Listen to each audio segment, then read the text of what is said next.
सच्चिदानन्दरूपाय विश्वोपत्यादिहेतवे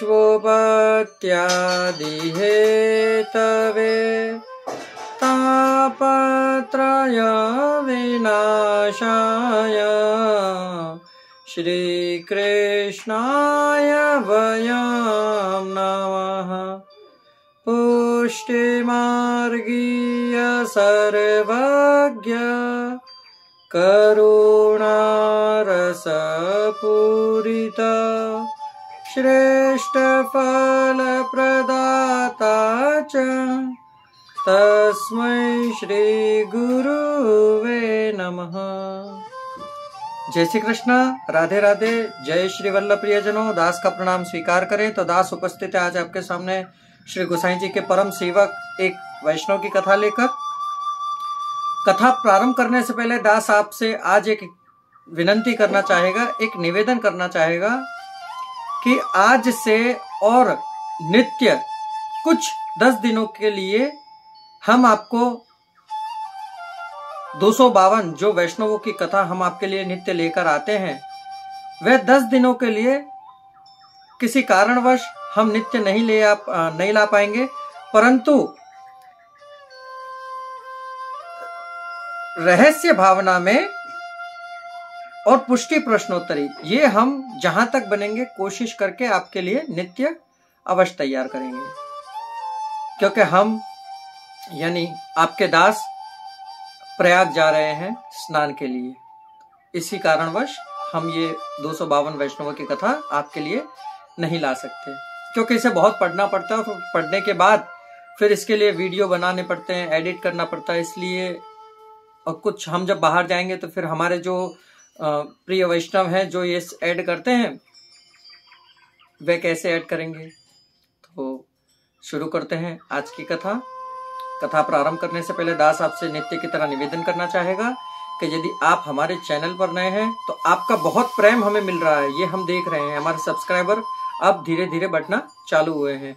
आप सब लोगों के आशीर्वाद, ठाकुर जी की कृपा, वल्लभ का आशीर्वाद और आप सब लोगों के स्नेह के साथ और आशीर्वाद के साथ हमारे 912 सब्सक्राइबर आज पूर्ण हुए हैं। ऐसे ही आप लोगों का स्नेह हम पर बना रहे, बस यही विनंती करना चाहेंगे। और ये कथाएं आप औरों को भी शेयर करिए, जिससे और लोग भी इसे सुनकर मंत्रमुग्ध हो जाएं। चलिए शुरू करते हैं आज के एक वैष्णव की कथा। ये जो वैष्णव है ये राजपूत हैं, इनका नाम है वाघा जी। कहते हैं वाघा जी राजपूत गुजरात के रहवासी थे। तो इनका पहले हम जानेंगे भाव प्रकार। ये राजस भक्त हैं लीला में। इनका नाम चारुमती है।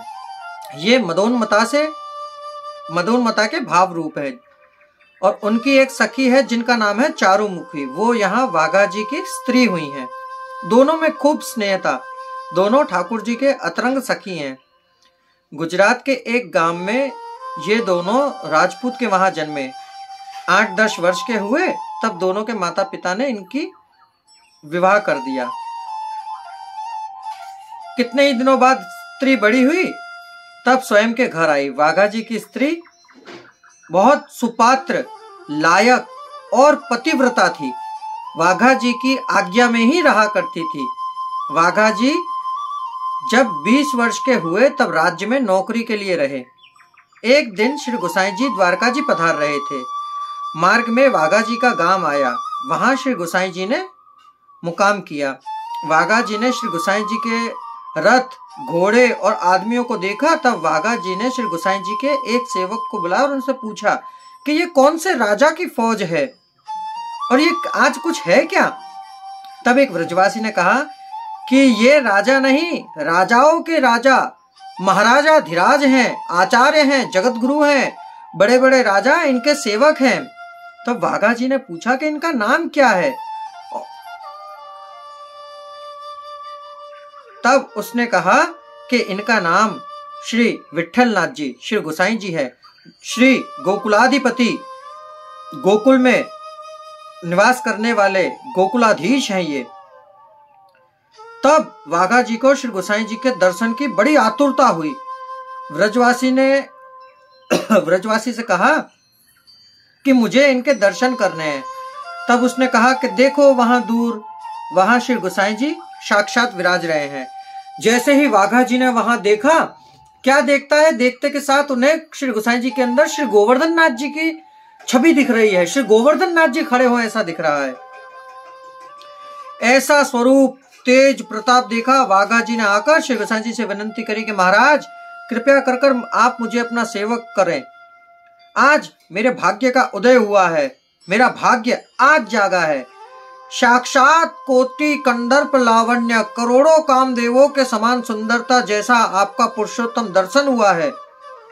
श्री गोसाई जी ने वाघा जी को दैवी जीव जानकर अपनी शरण में लिया और उसने विनती करी कि महाराज आप मेरे घर पधारें और मेरी स्त्री को भी अपनी शरण में ले। श्री गोसाई जी ने वाघा जी का खूब आग्रह देखकर कृपा करी और उनके घर पधारे। स्त्री को भी नाम निवेदन कराया। दोनों ने उपवास करके दूसरे दिन नाम निवेदन किया। तब वाघा जी ने विनती करी कि महाराज कृपया करके भगवत सेवा पधरा दो, जिससे हम सेवा कर सके। श्री गोसाई जी ने इनको भगवत सेवा पधराई। वाघा जी के घर के पास एक वैष्णव रहते थे। श्री गोसाई जी ने आज्ञा करी कि वाघा जी यहाँ एक वैष्णव रहते हैं, तुम उनसे सेवा की सारी रीत जान लेना। फिर वहां से श्री गोसाई जी विजयी हुए। वाघा जी राजपूत वह वैष्णव के पास से सब सेवा रीत सीखी। वाघा जी राजपूत और उनकी स्त्री दोनों जने श्री ठाकुर जी की सेवा बहुत सुंदर तरह करते थे। सामग्री भी बहुत सुंदर और नई नई बनाया करते।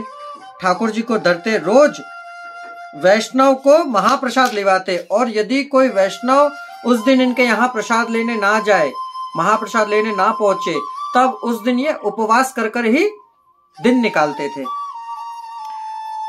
एक दिन वाघा जी राज दरबार में नौकरी कर रहे थे। तब एक दिन ठाकुर जी को चने की दाल की तवा पूरी करी थी इनकी स्त्री ने सुबह उठकर, और इन्होंने एक वैष्णव को नौता।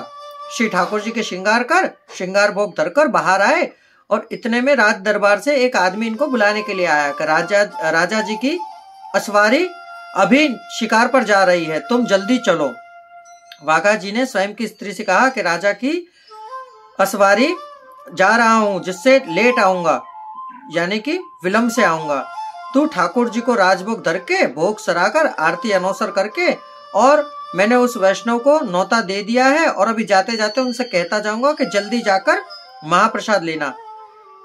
फिर उनको महाप्रसाद लिवाकर तभी महाप्रसाद लेना, तब हम दोनों महाप्रसाद लेंगे। फिर वस्त्र पहनकर हथियार बांधकर घोड़े पर सवार होकर निकले। मार्ग में वह वैष्णव का घर आया तो इन्होंने जोर से आवाज देकर कहा, जल्दी घर जाकर महाप्रसाद लो, मैं राजा की असवारी में जा रहा हूँ। फिर स्त्री ने ठाकुर जी को भोग समर्पा। थोड़ा घी कम रखा था सामग्री में, क्योंकि उस टाइम पे इनके घर में घी था नहीं। तब क्या देखते हैं कि वह वैष्णव तो जल्दी आकर इनके यहाँ बैठ गया। वाघा जी राजपूत ने ठाकुर जी ने असवारी में जनाया कि तवापुरी में घी थोड़ा है, जिससे मेरे गले में खूंच रहा है, मैं किस तरह से इसे लूं। तब वाघा जी राजपूत तुरंत घोड़े को अपने घर की तरफ मोड़ा और एड़ी मारकर बेचारे को चाबुक से खींचने लगा। घोड़ा बहुत जोर से दौड़ाया। वायु वेग के समान दौड़ता हुआ घोड़ा घर पर आकर उतरा और इन्होंने घर में आकर एक बर्तन लिया और बाजार में घी लेने गए। घी लाकर टेरा सरकाया ठाकुर जी को और आंख बंद करके कटोरी में घी भोग धरा और तुरंत घोड़े पर सवार होकर घोड़े को एड़ी मारकर राजा की असवारी में पहुंच गए। उतावलेपन में इन्होंने ये नहीं देखा कि इन्होंने मोजड़ी पहन रखी है, अपरस करी है नहीं करी है, और माथे की पाग उतारी नहीं उतारी है, क्योंकि ठाकुर जी की आज्ञा हुई थी कि भाई तेरी पत्नी ने हमें जो तवा पूरी धरी है उसमें घी कम है। तो ये तुरंत उसी वेग से वापस चले गए। पीछे से इन्हें ये याद आया कि अरे मैंने उतावलेपन में मोजड़ी तो उतारी नहीं, मुझे उसकी सुध नहीं रही। ऐसा कैसे हो गया? मोजड़ी पहनकर मैं मंदिर में गया, ये योग्य नहीं किया है। वो जिस वैष्णव को इन्होंने नौता दिया था वह वैष्णव वहीं बैठा था। उसने सब देखा कि ये तो मोजड़ी पहनकर मंदिर में गए और आचार का भान नहीं करा, जिससे अभी तक उन्होंने महाप्रसाद तो लिया नहीं और लेना भी योग्य नहीं समझा। ये विचार कर वे वहां से चुपचाप उठ के अपने घर चले गए और अपनी स्त्री को सब बात बताई कि वाघाजी राजपूत के यहाँ उनकी स्त्री बुलाने आए तो उनसे कह देना कि मैंने सुखरूप प्रसाद ले लिया है और मैं किसी काम से लौकिक व्यवहार के कार्य से बाहर जा रहा हूँ। वाघाजी राजपूत की स्त्री ये कुछ बात जानती नहीं थी। वह तो अंदर रसोई साफ कर रही थी। उन्हें तो ये भी ज्ञात नहीं था कि वाघाजी अंदर आए, ठाकुर जी का टेरा सरकाया, उनको कटोरी में भोग धरा। जब वह मंदिर में गई भोग सराहने के लिए तो उसने देखा मंदिर में घी की कटोरी भरी हुई रखी है। मन में बहुत नवाई लगी कि ये क्या है। तब उसे लगा ठाकुर जी कहीं से लाए होंगे। फिर राजभोग सराया, आरती अनुसर करके बाहर आकर देखा तो वह वैष्णव बाहर नहीं था। बाहर आकर उसने बहुत जोर से आवाज दी परंतु कोई बोला नहीं। फिर यह स्त्री कपड़े पहन के वैष्णव के घर बुलाने के लिए गई। दरवाजे से बिचारी ने बहुत जोर से आवाज लगाई। तब अंदर से उसकी स्त्री ने कहा कि वह तो बहुत उतावलेपन में थे जिससे घर में महाप्रसाद लेकर अन्यत्र किसी कामवश बाहर गए हैं। तब इसने आकर महाप्रसाद ढक के रख दिया और दूसरे सेवा कार्य में लग गई। फिर उत्थापन के समय वाघाजी राजपूत जब घर आए तब स्त्री से पूछा कि वह वैष्णव ने महाप्रसाद लिया। तब स्त्री ने ना कही। कहा कि वो आकर बैठे तो थे, मैं राजभोग धरने के लिए गई अंदर और भोग सराकर जैसे ही बाहर आई तब देखा तो वे बाहर नहीं थे। आरती अनुसर करके उनके घर जब बुलाने गई तब उनकी स्त्री ने कहा कि वह तो महाप्रसाद लेकर किसी अन्यत्र काम से बाहर गए हैं। फिर घर आकर महाप्रसाद ढककर रख दिया। तब स्त्री ने पूछा कि कौन जाने मंदिर में आज घी की कटोरी कौन धर गया। तब वाघाजी राजपूत ने कहा कि मुझे ठाकुर जी ने जनाया कि सूखी तवा पूरी मेरे गले में खूंच रही है, घी बहुत कम है, जिससे मैं तुरंत वापस आया घी धर के और मैं असवारी में पुनः गया। जब तो वे यहीं बैठे थे, उतावलेपन में मैंने मोजड़ी की सुधी ना रही, मैं मोजड़ी पहनकर ही मंदिर में चला गया। पीछे से ये भान आया कि विचार आया कि कहीं वैष्णव के मन में ये बात तो नहीं आई है जिससे आचार का विचार ना चला हो और वे चले गए हों। वाघाजी राजपूत पुनः उस वैष्णव को घर बुलाने के लिए गए परंतु वह वैष्णव घर में नहीं मिला। उसकी स्त्री ने कहा कि वह तो आए नहीं है, कौन जाने कहाँ गए हैं और कब आएंगे। ये भी कहा कि ऐसा वैष्णव की स्त्री ने कहा। तब वाघाजी राजपूत पुनः अपने घर वापस आए, ठाकुर जी को पौढ़ाया, सेवा पहुंची और महाप्रसाद सारा गाय को खवा दिया। दोनों जन उस दिन भूखे ही रह गए। वाघाजी अपनी स्त्री को बहुत चिल्लाए कि तूने घी थोड़ा क्यों धरा था जिससे ठाकुर जी को वहां मेरे पास पधारना पड़ा। इतनी उपाधि हुई जिसके कारण स्त्री ने कही कि रोज धरती हूं, मैंने उसी प्रमाण में धरा था। ऐसा समझ ना सकी। भाव प्रकाश इसमें यह बताता है कि इसमें यह दिखाया गया कि सेवा मनोरथ खूब सावधानी से करना चाहिए, सामग्री वस्तु भाव खूब विचार समझ के, और प्रभु को कमी ना रहे क्योंकि इससे प्रभु को श्रम पड़ता है। फिर सुबह उठकर उन दोनों ने पुनः रसोई तैयार करी, ठाकुर जी को भोग धरा। फिर वाघाजी राजपूत उसी वैष्णव को बुलाने के लिए गए परंतु वह आज भी संध्या परंत 2-3 बार बुलाने के लिए गए परंतु वह वैष्णव मिला ही नहीं। तब दूसरे दिन भी इन्होंने महाप्रसाद गायों को खवा दिया। स्त्री और वाघाजी दोनों ही जन भूखे सो गए, क्योंकि मार्ग की रीत यह है कि जिसको न्योता दिया हो वह वैष्णव जब तक महाप्रसाद ना ले तब तक दास भाव सिद्ध होता है, तभी दास भाव सिद्ध होता है, दीनता आती है और स्वयं के दोष स्फुरण होते हैं, तभी प्रभु प्रसन्न होते हैं। फिर वैष्णव से ठाकुर जी की उस वैष्णव की जो प्रसाद को लिए न्योता था उसकी स्त्री को ठाकुर जी ने कहा कि तेरा धनी कि मैं यहां से उस स्त्री के पास जा रहा हूं क्योंकि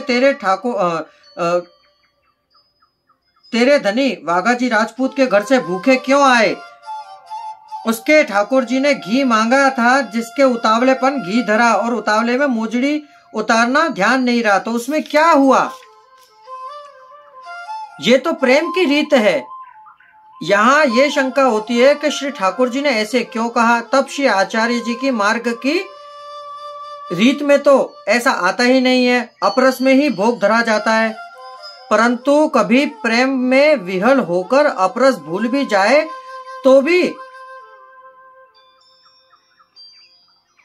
अपरस निकाल देनी चाहिए। वाघा जी ने काढ़ी नहीं, निकाली नहीं, तो उसमें क्या हो गया? वह घी की कटोरी उसने जो धरी तब टेरा सरकाकर अपनी आंखें बंद करी थी। और घी तो रस है, जिससे रस कभी छुआता नहीं है। अपरस में घी नहीं छुआता है। अपरस के पात्र वगैरह में अड़कन से और प्रेम में मोजड़ी कपड़ा की सुधी न रही तो भगवत तो ठाकुर जी तो भगवत स्वरूप है, उसके मर्यादा की रीत किस प्रकार छुपाती है? और मर्यादा तो प्रेम से प्रकट करने वाली सुधी है, जिससे आचार्य जी तथा श्री गोसाई जी के सेवक तो प्रेम बंध ही प्रेम सिद्ध करते हैं। सेवा में अपरस मर्यादा किसके लिए रखनी? वहां कहते हैं कि साधारण अवस्था में मर्यादा का पालन अवश्य करना चाहिए, क्योंकि आचार्य जी की प्रकट करी हुई मर्यादा श्री आचार्य जी पुष्टि मार्ग ने प्रकट करनारी है, जिससे आज्ञा के हिसाब से ही सेवा कृति करनी चाहिए। तब प्रभु प्रसन्न होते हैं, जिससे कल्पित रीत से सेवा करनी। श्री आचार्य जी नवरत्न ग्रंथ में कहते हैं वह श्लोक, सेवा कृति गुरुराज्ञा बांधना वा हरिच्छया, जिससे सेवा की कृति गुरु की आज्ञा प्रमाण ही करनी चाहिए। हरि इच्छा बाद आए तो उसमें दोष नहीं है। ऐसे समझकर श्री आचार्य श्री गोसाई जी ने साधारण अवस्था में मर्यादा के अनुसार ये मर्यादा का अनुसरण करने और ऐसा पालन करने के मुजब चलाई थी। श्री आचार्य जी श्री गोसाई जी प्रसन्न होते हैं जब प्रभु की कोई विशेष आज्ञा होए, प्रभु को भार होए, तब प्रभु व्याकुल होते हैं, तब मर्यादा अपने आप ही छूट जाती है। ये बाधक नहीं है, क्योंकि आचार्य जी विवेक धैर्याशय ग्रंथ में भी एक कहते हैं एक श्लोक, विशेषत्वेदाज्ञा स्यादन्तःकरण गोचरः तदा विशेषगत्यादि भाव्यम भिन्न तु देहिकात्। अर्थात जिससे प्रभु विशेष आज्ञा होती है उसी प्रकार वैष्णव को अनुसरण करना बाधक नहीं होता है। क्यों कि आज्ञा तो प्रभु ने ही करी थी उसे कि मेरे गले में घी खुच रहा है इसलिए कि घी की कटोरी धर, तो इसमें बाधक कहाँ आया? भाव प्रकाश ये बताते हैं इसमें, जिससे इसमें कि तेरी स्त्री ने घर में तेरे धनी ने वहां महाप्रसाद क्यों नहीं लिया, जिससे वह स्त्री और पुरुष 2 दिन से भूखे हैं। ऐसे निष्ठुरता वैष्णव को करनी चाहिए। वहां जाओ और जाकर पुनः महाप्रसाद आनंद से लो, क्योंकि मुझसे रहा नहीं गया था, इसलिए मैंने तुझे स्वप्न में कहा। यह सुनकर उस स्त्री ने अपने पुरुष से कहा कि आपसे और हमसे बहुत बड़ा दोष अपराध हुआ है। वह चौंक कर खड़े हुए और अपने पति से जब ये बात बताई तो उसके पति ने तुरंत कपड़े पहने और अपने अंगने आकर उसने बाघाजी राजपूत को जोर से कमार खटखटाए और बोले।